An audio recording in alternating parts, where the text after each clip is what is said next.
Hello, everybody, and welcome to my class. Today we will be talking about systems again. Okay, so this is a continuation of last class. So today we'll be learning about 7th grade curriculum. So this is Systems of Algebraic Equations 3. This is the third class on systems. And I advise you to pay a lot of attention because this will be used in geometry as well and other subjects. Okay, algebra is like the basis of a lot of subjects. So make sure you pay attention. So mostly today, we'll start off with a review, and mostly today we'll be learning about how to model word problems in real world situations. Okay, so let's start with the review. So I think a lot of you haven't been to my last class. So I'll review the 3 methods to solve systems. Okay, so who hasn't been to last class? I'll clarify the material for everyone. Okay, I'll start the review then. So the 3 methods for solving systems are graphing, substitution, and elimination. And substitution and elimination, please pay attention on that because these are the 2 methods that you're going to use the most. So actually, let me review what the solution to a system of equations is. Okay. So today we'll be solving systems of equations with 2 variables. Okay, so 2 lines of equations. And here's an example of a system. So y plus 3x equals 15. That's one line, one linear equation. And our second equation could be something like 4x minus y equals 20, something like that. That's a very simple one. Okay, so today we're only doing problems with 2 equations. And once you get the hang of 2 equations, we might move on to 3 equations. So for those who know about slope-intercept form and graphing linear equations, you should know that these 2 lines are in standard form, okay? And you can graph standard form right on a graph. So this is completely not related to this system, but normally, okay, you can graph these 2 lines. You can graph, okay, this linear equation and this linear equation. So you graph them on a graph, of course. So maybe one line looks like that and one line looks like that, okay? Okay, so they're supposed to be straight lines, but a bit not straight in my example, but please imagine them to be straight lines. So the intersection point, that will be our solution to this system, okay? So for those new people to my class, please write this down because this is very important. The intersection of the 2 graphed lines is the solution to a system of equations. And since this intersection is the solution, it is a point on the coordinate graph, which means it has to be written as an ordered pair, okay, x, y, which means it's not ideal to do like x equals something and y equals something else, okay? So I want you to write it in an ordered pair, okay? And next, I'm going to explain how to solve, okay, these systems with graphing, substitution, and elimination. So any questions so far about the solution and the intersection of a system, okay? So if you have any questions, please post them in the chat. Real quick. Okay. So no questions. I'll move on then. Okay. So let's review solving with graphing. Okay, so last class, a lot of students were having trouble with solving systems, particularly substitution and elimination, and I'll get to that later. Okay, so let me explain solving with graphing first. So as I said, you can graph these two equations on a coordinate plane, and the intersection of those is the solution. And the reason why I said using graphing to solve a system is not a very good way to solve, because what if the intersection point is like 35 over 2 and then 9? Okay, that's 35 over 2, 9. Okay, let's say that's our intersection. It's very hard to see the intersection point, right? It's very hard to see. So a lot of times you will end up with solutions like this. So it's not very efficient to use graphing. But the reason why I want you to know about graphing is to visualize the solution. So how to solve with graphing? It's just literally graphing the lines on a coordinate plane and then finding the intersection point. Okay, so in this example, I'm not actually going to find the intersection point. I'm going to show you how to graph it. And then once you know how to graph it, you can easily find the intersection point on some graphing calculator like Desmos.com. So I want you to understand how to graph the lines, and then you can easily find the solution. And this is a random example, so it actually might be a fraction. So that will be pretty troublesome. So I'm going to show you how to graph the lines first. So let's say, okay, actually let's use the example from here. Okay, let's use one of the equations. Okay, let's use equation 1. Okay, so let's use y plus 3x equals 15. Y plus 3x equals 15. Okay, yes, that is correct. And then let's choose another one. Okay, y equals 1/5 x plus 2. Okay, so that's our system. This is equation 1 and equation 2. So this line, if you do know slope-intercept form, and a lot of my students here know because I taught it a few classes ago. So this is in slope-intercept, right? And as you know, slope-intercept form is y equals mx plus b, where b is the y-intercept, 2 is the y-intercept here, and 1/5 x, the 1/5 is the slope. Okay, so with a slope and the y-intercept, we can easily graph that line. Now, what about this line? Okay, as I said earlier, this one is in standard form. Okay, this one is in standard form, and a lot of my students know that slope-intercept form is extremely easy to graph. Okay, so standard form, not so easy to graph. Let's convert this to slope-intercept form. Okay, so 3x equals negative y plus 15. Okay, we move the y to this side. Next, no space here. I'll just go to the bottom. Okay, so x would equal negative 1, 1/3. Wait, no. Actually,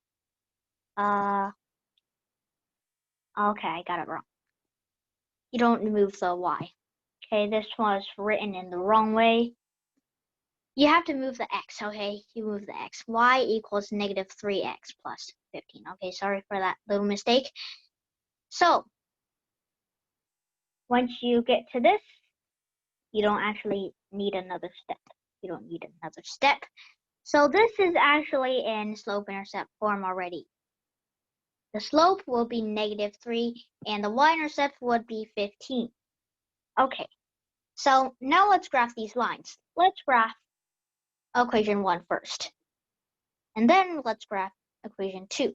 So we know that the slope is -3, and we know that the y-intercept is 15. So let's start with the y-intercept 15 first. So this is not completely accurate. So 1, 2, 3, 4, 5, 6, 7, 8, 9, 10, 11, 12, 13, 14, 15. Okay, somewhere over there, very high. Okay. And then we have our slope of -3. So -3 is -3 over 1. Okay. -3 over 1. So remember, it's vertical change over horizontal change. So -3 would be the y. So let's go down by y and then to the right by 1. So 1, 2, 3 right here, to the right by 1 right here. Okay. And then let's keep going. 1, 2, 3 to the right by 1, because we're going from this point to that point. Okay, so we have 3 points. That's about our line. Okay, that's about our line. You can graph all the points, and it'll all be on this line. Okay, it's supposed to be a straight line. So our next point, the y-intercept. Our next line, the y-intercept is 2. Okay, this is equation 2 now. And then our slope is 1 over 5. Okay, 1/5. So let's go up by 1 and then to the right by 5. 1, 2, 3, 4, 5. Okay, right here. And that will be our line. And as you can see, that this is the intersection point. Okay, this is an intersection point. And I think that's actually an ordered pair with integers. I don't know. But this example, I just want to show you that this is how you use graphing. Okay. So as you can see, that was a lot of work, a lot of time. So as I said, graphing is not the most efficient way to do it. Next, I'll show you substitution and elimination. So any questions so far? Okay. Reza, you don't get it. So which part do you not get? Okay. Carney, you just came, okay, a little bit late. Do you understand the graphing though? Okay, Carney, do you understand? Okay, yes, you understand. And Reza, I'll explain it again. So basically, Reza, let me ask you, do you know about slope-intercept form? Okay, slope-intercept form you know. Okay, what about standard form? What about standard form? Do you know anything about, okay, yes, standard form. And Carney, we didn't do anything important before 10, so you came right on time. Okay, so remember, this is our system, and these two equations, you know that equation 2 is in slope-intercept form, right? You know slope-intercept form, so you should understand. First equation is in standard form, and what I did here was I converted it to slope-intercept form over here. And as you know that you can graph equations with slope-intercept form. Okay, you can graph them. And then I graph the two lines. This is equation 1 and this is equation 2. And remember where I said the intersection and the solution? So I graphed those two lines and then I found the intersection. I didn't actually get the exact ordered pair, the exact solution for this, but I just wanted you to understand the line graphing. Okay. So is that clear? Okay, good. Next, we'll be solving with substitution. Let's take the same exact equation, the same exact system. Okay, so y plus 3x equals 15. And then, what was it? Y equals 1/5 x plus 2. Y equals 1/5 x plus 2. Okay, that's the exact same equation.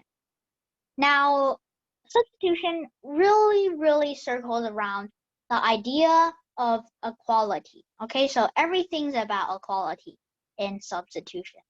So you have our y here. Okay, so today in this specific example, we'll be targeting this y variable. Okay, we'll be targeting this y variable. Now, this is our first equation. Now, our second equation is very interesting. Okay, it gives us that y equals 1/5 x plus 2. Okay, so we know that y equals 1/5 x plus 2. And we also have a y over here. So many of my students who've been to other systems classes know that we can substitute in 1/5 x plus 2 in for y, because 1/5 x plus 2 is equal to y. That's why we can substitute 1/5 x plus 2 in for y. Now, why do we need to substitute in 1/5 x plus 2 for y? Because once we substitute it in, we substitute 1/5 x plus 2 plus 3x equals 15. Once we do that, you can see that we have a linear equation with only one variable. And since we substituted in and we only have one variable, we can solve for this variable, right? And once we solve for the variable x, we can plug in the solution for x to find y. Okay, so let's simplify this equation. Let's move the numeral 2 to the right-hand side, and then 1/5 x plus 3x would equal to, okay, let me move 2 to the other side first.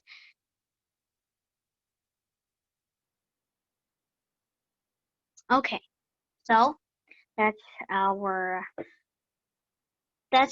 next stage. So 16 over 5x equals 13. Okay, and let's move it over here. Okay, not enough space. So 16 over 5x equals 13. Okay, and then what you want to do is multiply both sides by 5 over 16, right? 5 over 16, you can cancel the 16 over 5 out, because we don't want a fraction. We just want to find a single x. Okay, so cancel it out. We get x equals 13 times 5 over 16, and 13 times 5 would equal to 65 over 16. Okay, so that's our x variable. And now that we know x, we can find out about the y variable. Okay, so let's plug it into equation 2. Okay, so we know the solution to x, so let's plug in the solution for x itself in equation 2. Okay, remember equality again. Since x equals 65 over 16, we can plug it in. Okay, y equals 1/5 times 65 over 16 plus 2. Okay, it's that simple. And let's multiply these fractions. Remember, you can cross cancel. Okay, a lot of you, I hope, have learned cross canceling. So you can cancel this to 1, and then 65 divided by 5 would equal to 13. So we have 1 times 13 over 16. So then y would equal to 13. Let me erase some of this real quick.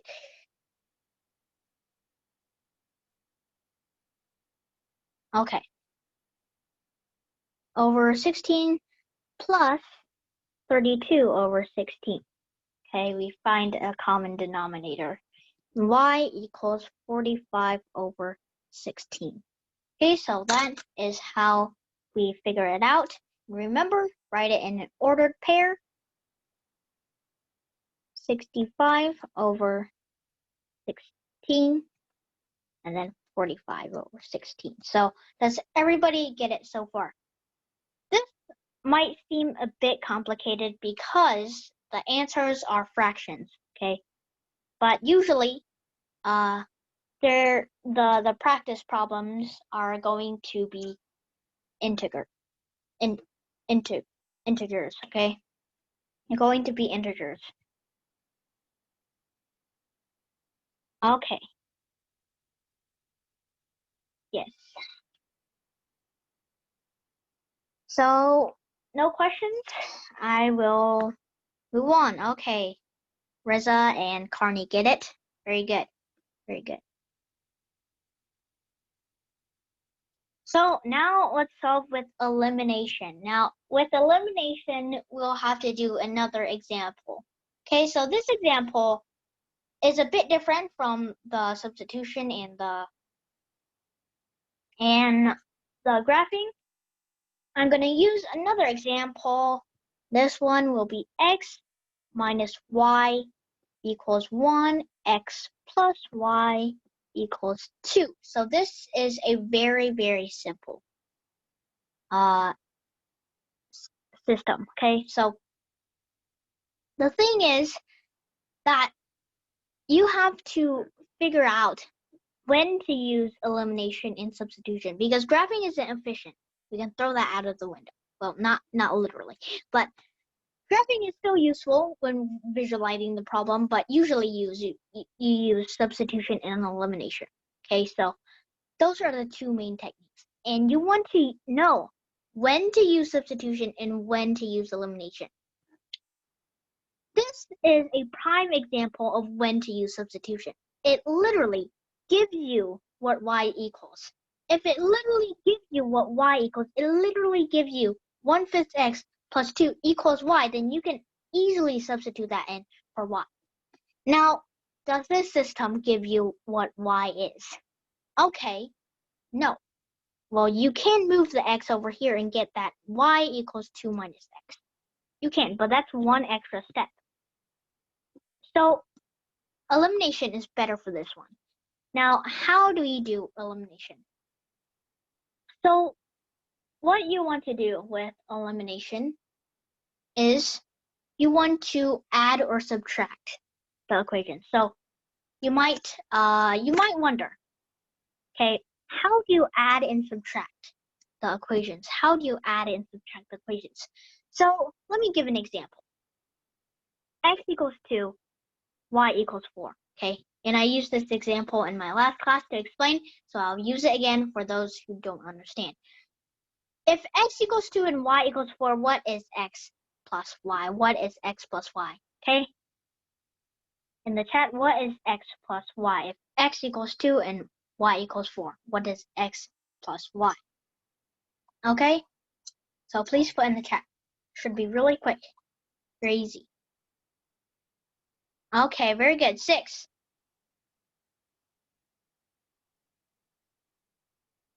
And how do we get that? Barney, how did you get that? Okay. I assume, and most people do this, that you plugged in 2 for x and 4 for y. Okay. So 4 plus 2 is 6. It's literally like you just add them. It's 6. Very easy, right? But what if you just added these equations? Add the left side and add the right side. You can't add x and y. So, but you can add the numerals. So x plus y, that's our left-hand side, plus the numerals equals 6. The same equation, right? The same equation. So this is proof that you can add equations. So now, let's add these two equations. 2x, okay, let's add the x and add the y's and add the numerals. X plus x is 2x, right? Negative y plus y is 0. Equals 3. Okay? It equals 3. And then x equals 3 over 2, right? X equals 3 over 2. Very, very easy. So, why did we add these equations? The reason why we added these equations because we saw that one variable, okay, we have a negative y, and we have a positive y. What happens when you add negative and positive? You get 0, right? You get 0. So that is why we added these equations, to get rid of this y variable. And without this y variable, we can find x, right? And like in substitution, we can plug in this x solution for the x in one of the equations, and we can find what y is. Okay. So let me plug in it for something. Okay. So let's plug it in for the second equation. 3 over 2 plus y equals 2. Y equals 1/2, right? So our solution, 3 over 2, 1/2. It's that simple. Okay? So any questions so far? Okay, very good, Carney. Yes, plug in the numerals. So now let's practice modeling with modeling word problems. And okay, so I had to do word problems for systems a lot of times. And this time I'm actually devoting a whole lesson to it. Okay, I'm devoting a whole lesson to writing systems of equations. So when I gave you the word problems in previous classes, I found that a lot of you, okay, did not know how to represent these problems in systems. Okay, so this class will be devoted to, okay, representing these word problems in systems. Okay, and it's really important to represent these word problems in systems. Then we can solve these systems to then find the answers. Okay, so these are the steps. First, you have to define your variables. The variables will always be the unknown. Okay, there will always be the unknowns. Okay, and you can denote them as x or y, a and b, t and s, whatever. Okay, it can be anything, but just make sure it has to be easy to remember and write. Okay, can't be some whole image or something. So first step, define your variables. Let's say that's done. Okay, once you define your variables, you have to develop the equations with the variables. Okay, so this might feel very familiar to a lot of you because in my 5th and 6th grade class, I actually spent a whole lesson teaching you how to solve word problems with only one equation. Okay, those were single linear equations. Okay, so but this time we're using systems of equations. So this time it's not just develop one equation, it's develop a whole system of equations. You can't just have one. You have to have two. Okay? And then you solve the equations. But right now we're not going to solve the equations because in this section of the lesson, I just want you to try and represent the problem. Okay? So just try to represent the problem, okay? That's a very essential skill for algebra. So let's practice a bit. Number 1, 2 pizzas and 4 sandwiches cost $62. Okay, and then 4 pizzas and 10 sandwiches cost $140. How much does each pizza and sandwich cost? Okay, write a system of equations to represent the problem and solve it if you can, okay? So this section is devoted to just writing the equation, but if you can solve it, please do. That'd be greatly appreciated, okay? And please put your answer in the chat box when you're done. I'll leave this slide up, okay? So I'll give you about 1 minute to do the problem, and then I'll check the chat box after this. So this time, just try to represent the problem, okay? It's supposed to be 2 equations.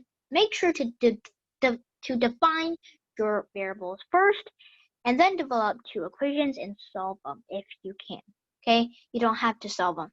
I just want you to make sure you know how to represent the problem. Okay, I'll give you 1 minute to solve it. And if you don't know, I'll explain it later. Okay? So, please start.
Okay, so I'll check the answers now. Arnie, okay, very good answer. 2p plus 4s, I assume those are your variables, p and s. 2p and 4s equals 62, and 4p and 10s equals 140. Very good, Carney. Okay, very good. Yes, it is pretty hard to solve. And actually, we'll use elimination for this one. And I'll explain why we need to use elimination and how we're going to do this one. Okay, Lucas says the pizza costs $10. Okay, so you actually solved the equation. Very good, very good. I don't know if the pizzas actually do cost $10 though, because I haven't solved myself. Okay, so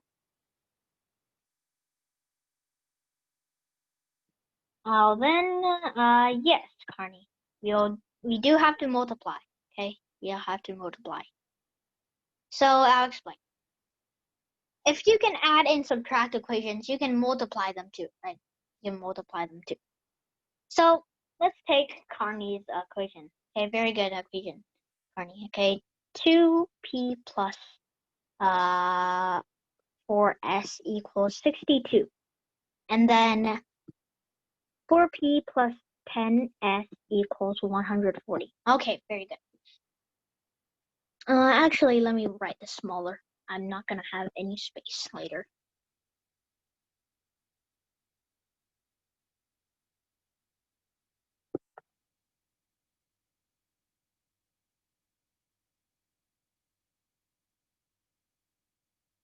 Okay. So we're actually going to use elimination for this. And you can cross out substitution because it'll be hard to find one variable, okay, by itself, and then it'll be hard to substitute it in. So the only option is elimination.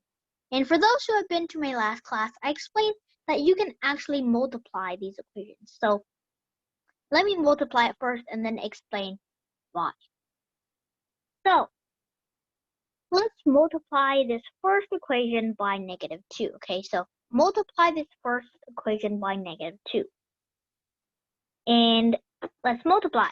Okay, so first equation, -2 times 2p equals -4p minus 8s, because -2 times 4s equals -8s, and then equals 62 times -2 equals -124.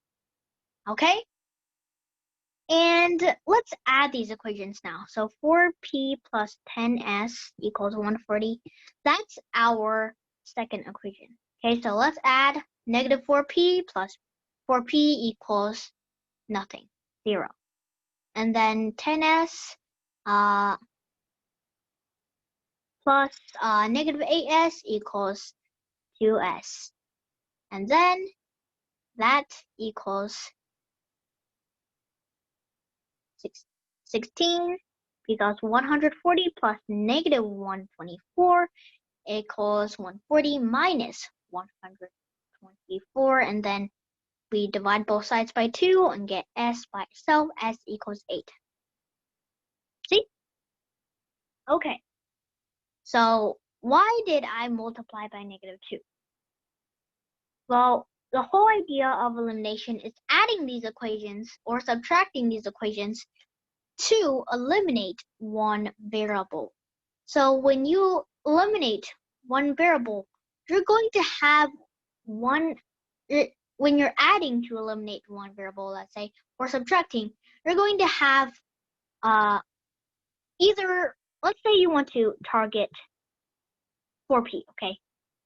But when you add 4p and 2p, that doesn't work out, right? That equals 6p.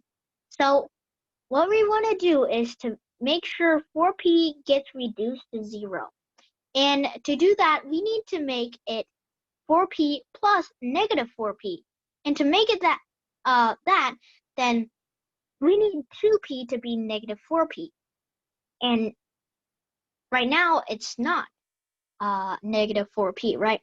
So then we have to multiply by -2 to get -4p. And since this is a linear equation, okay, it's equal. So every term needs to be multiplied by -2. So let me give another example. 8x plus y equals 14.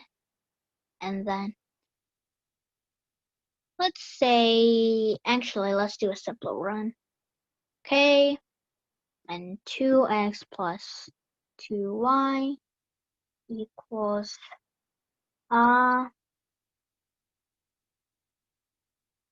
okay.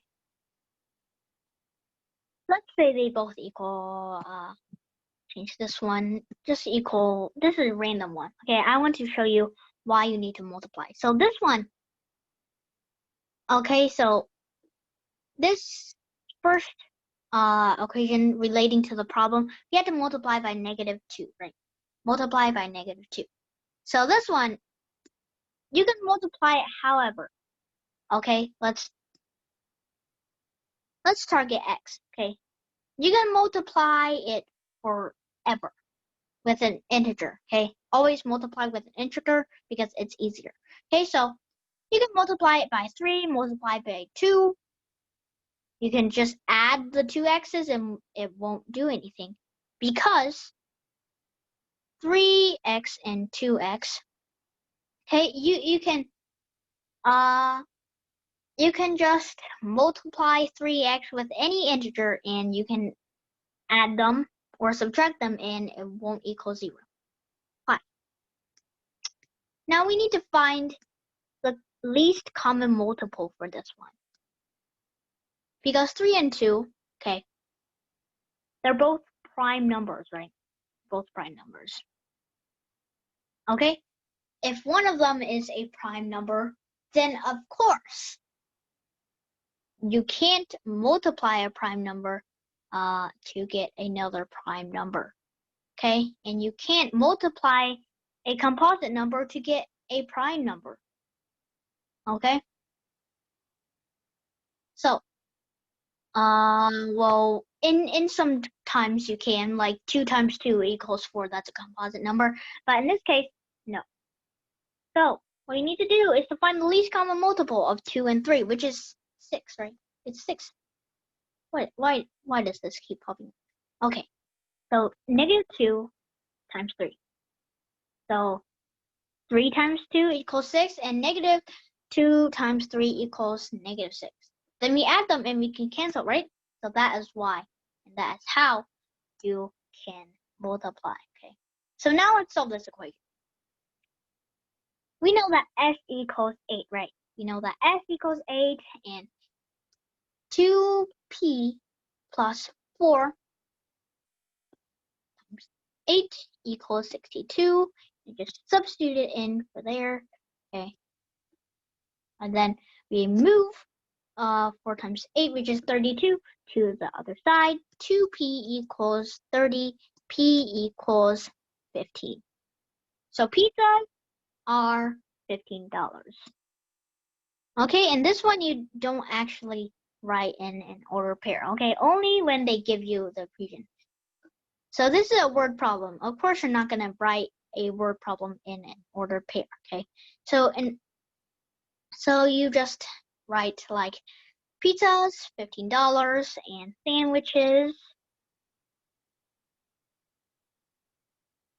okay, are $8. Okay, so how to check? So we have 2p plus 4s equals 62, right? And we can just plug that in. So 2 times 15 equals 30, and then plus 4 times 8, 32. That equals 62. That's a true equation. So that way we can check. And this time we are correct. So any questions so far? So 3 comments. Yeah, okay. Carney, it is actually quite simple when you do it. Very good. Okay, glad you understand. Okay.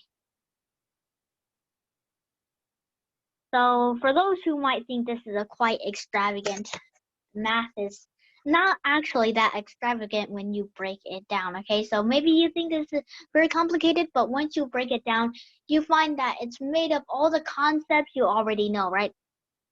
Systems, it might be hard at first when you don't understand, but really it's just inverse operations, addition, subtraction, and all that stuff. So, and actually when you get to harder subjects, algebra is the base of it. Okay, so let's say you have a geometry problem many times, and I've been learning a bit of geometry too. I think it's a high school subject, okay? And I've been learning a bit of geometry too. And there has been a lot of difficult problems, but when you break it down to small steps, you just want to connect the points, they say, and then usually you have to use algebra to do it. So make sure you pay attention in the system class, because a lot of times, let's say you're doing similar triangles. Okay, that's something in geometry. Okay, you probably need to use a system. So please do pay attention, because the algebra will be the basis of everything when you get to higher subjects. Okay, so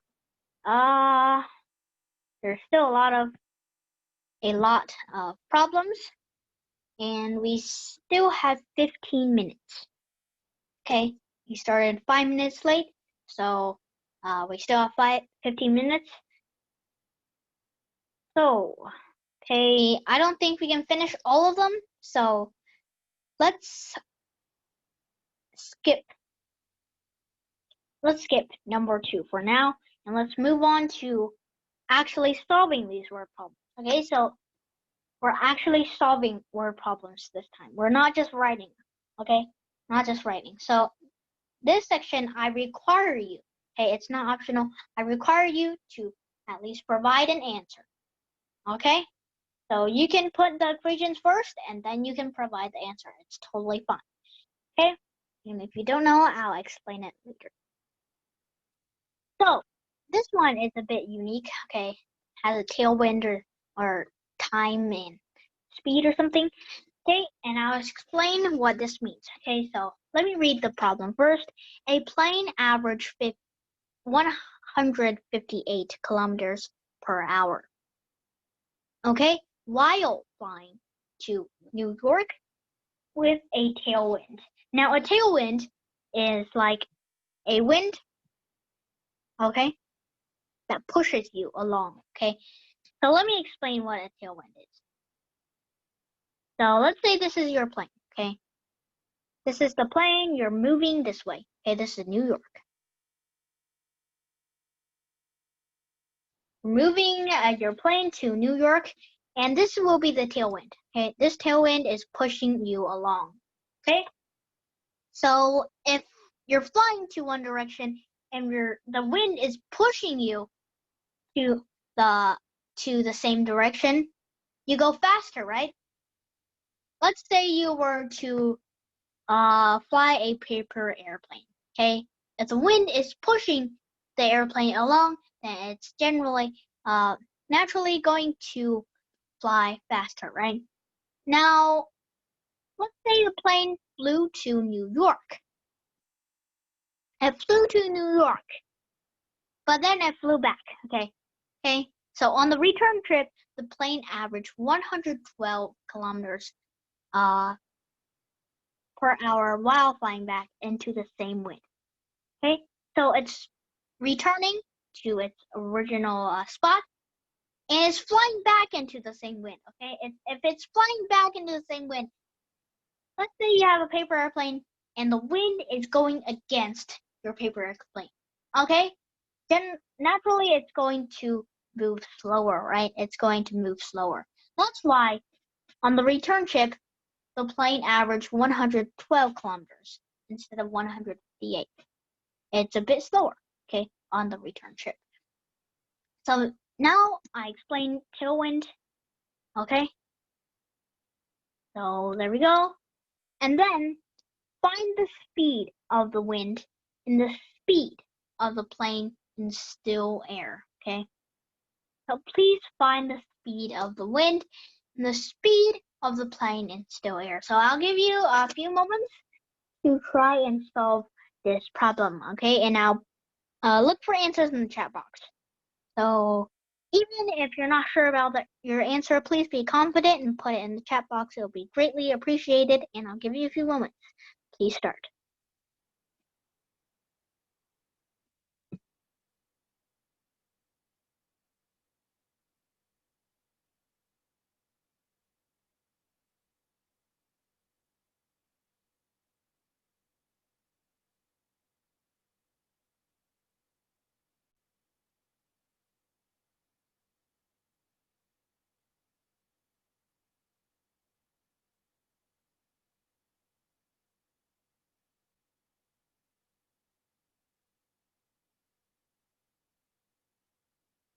Okay, 6 comments.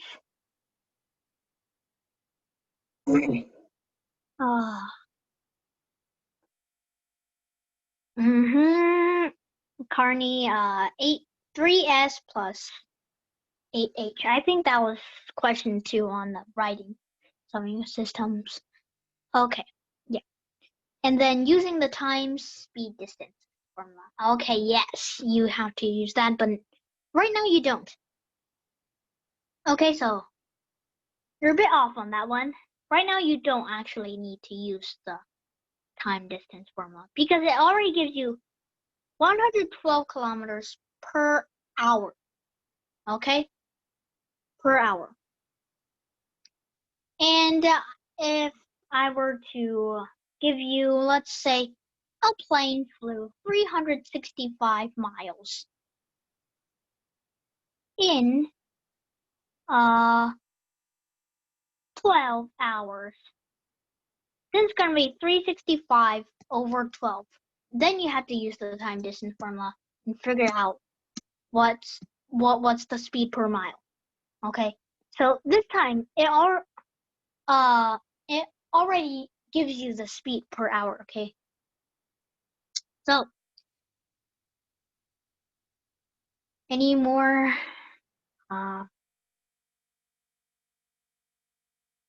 Okay.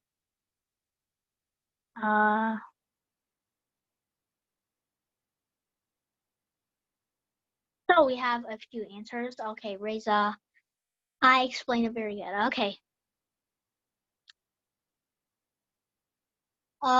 Thank you, Reza. I'll try to explain it good to you guys. So, Carney, the speed of the plane is 135. Okay. And Genevieve, I think that's how you pronounce it. Please correct me if I'm wrong. I'm very, very sorry if I pronounce your name wrong, but 23 is the speed of the wind. Okay, very good answer. I don't know if that's correct, but at least you have an answer. Very good. Okay, now I'll walk you through it. Okay, I pronounced it right. Okay, very good. Thank you for clarifying. So, let's do, I'll use X and Y for this, okay? So, Carney, I think you used S or in some other variable, but I'll use X and Y, okay? X and Y, so X equals the speed, the plane speed.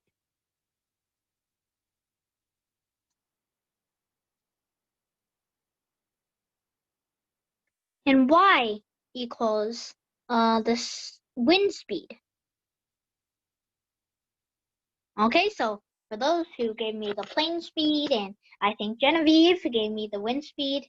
Okay, so that is very good. You define your variables right, okay? And then Carney gave me the plane speed. So as I said, defining the variables is the first step, and it's very important. So let's get our equations now. So remember, on the first trip,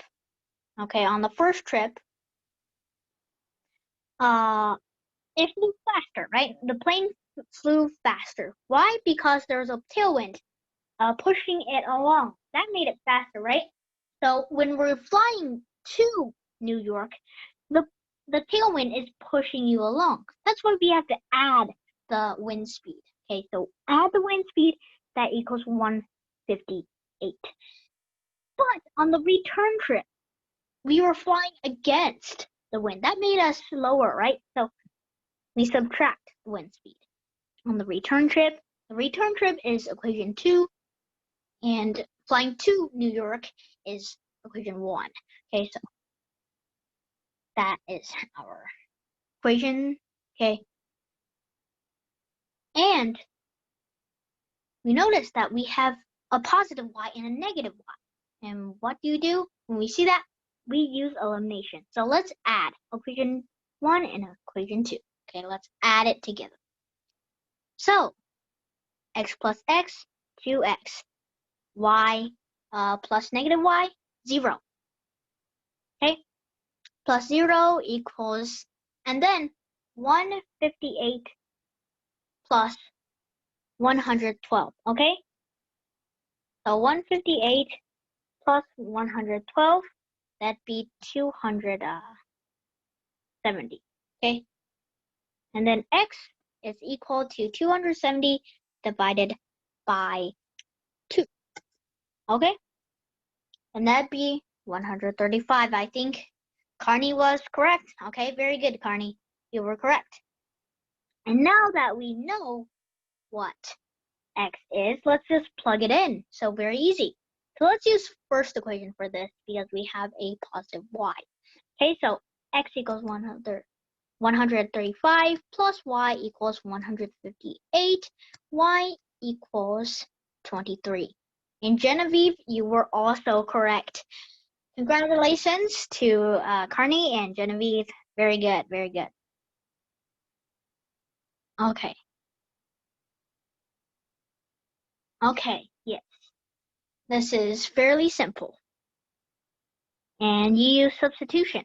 Okay. Substitution, you can also do substitution, but I advise you to use elimination. Sure, you can figure out that y equals 158 minus x, and you can substitute. Substitution is also fairly easy in this one, but I advise elimination because you can just literally just add these equations in one step. Just one step, you can find x. And then, let's do another problem. We still have 5 minutes, so, okay, let's do another problem. This one should also be, actually, let's do this one. Okay, this one you need to multiply, okay? This one you use elimination too, and you have to multiply. So I want you to practice multiplying, okay? So this one, number 3. Matt and Mitchell are selling fruit for a school fundraiser. Okay, and Matt sold 3 large boxes of oranges and 14 small boxes of oranges for $203. And Mitchell sold 11 large boxes of oranges and 11 small boxes of oranges for $220. Find the cost of a large box and a small box. Okay, I'll give you a few moments. Remember, you have to define your 2 variables first. Could be x and y or something else. Could be L and S for large and small. And then you have to develop your system of equations. Okay, and then you have to solve it. Okay, 3-step process. So I'll give you a few moments.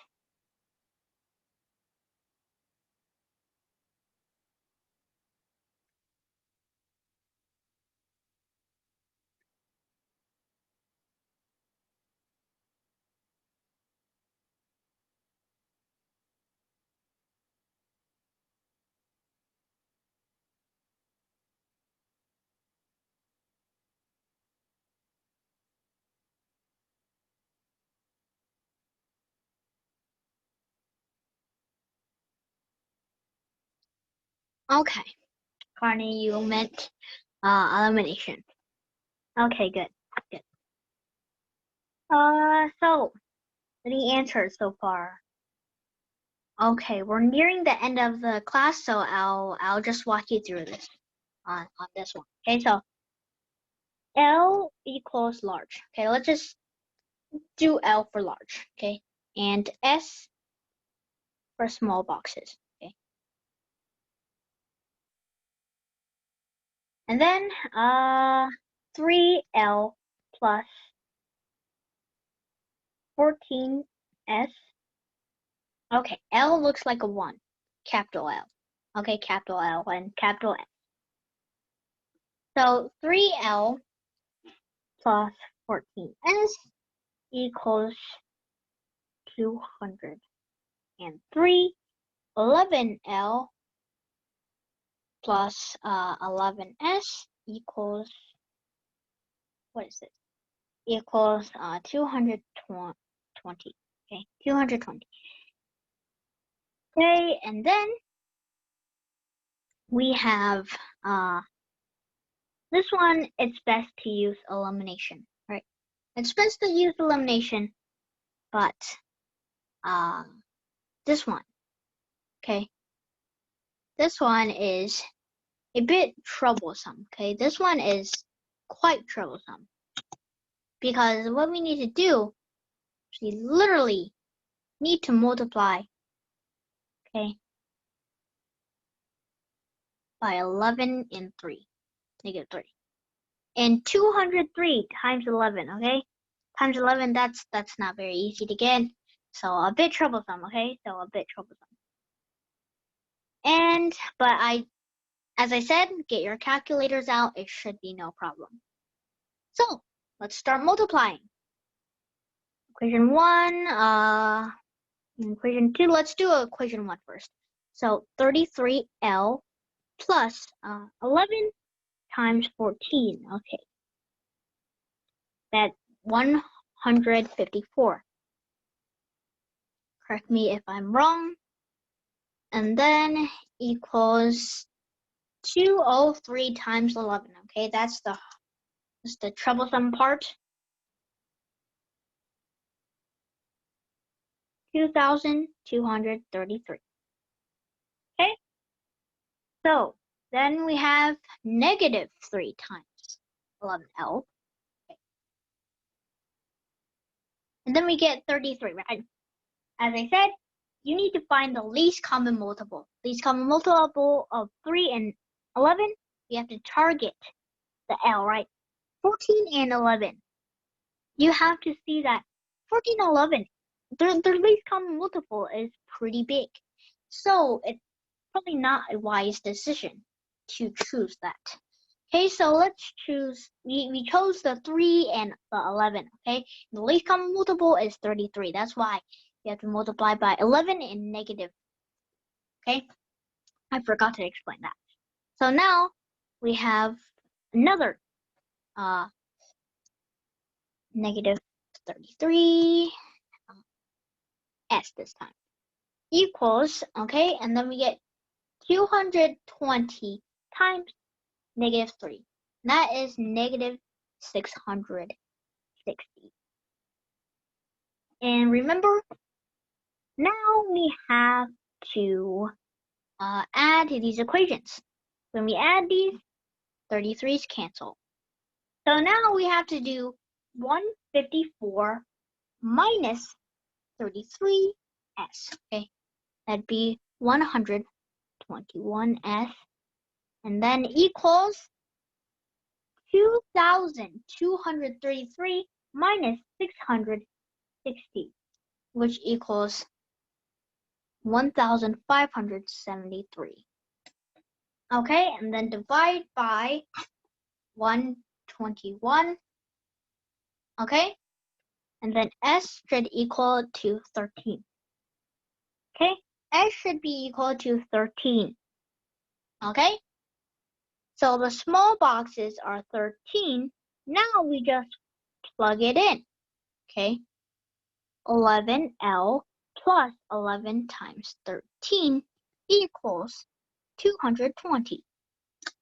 And 11 times 13 equals 143.